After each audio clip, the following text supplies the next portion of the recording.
আজকে উপস্থিত উদয়চাঁদপুর হাই স্কুলে আজকে আমার স্বরচিত লেখনীর নাম ছাত্র সমাজ।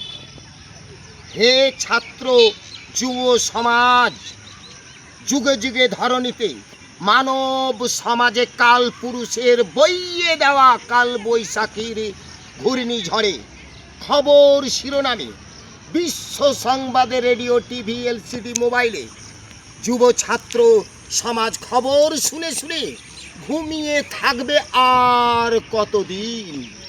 বিশ্ব দরবারে প্রতিটি সমাজে প্রতিটি ঘরে ঘরে যুদ্ধ, হানাহানি, খুনোখুনি, দুঃখ কষ্ট, খাদ্য পানীয়, শিক্ষা কাজকর্ম, স্কুল কলেজ হাসপাতালে রোগীর মতো সমস্ত বিশ্ববাসীর দিনে রাতের ঘুম কেড়েছে বিভিন্ন দেশ বিদেশের কালপুরুষের লোভীরা। যা তাকলে পেশায় করছে তিলে তিলে, ছলে বলে কলে কৌশলে লুটে সর্বহারাদের চির বিদায় দিচ্ছে। সময় থাকতে জাগো জাগো বিশ্ব ধরনের যুব ছাত্র সমাজ। ইতি ইয়ার আড়ি সমাপ্ত।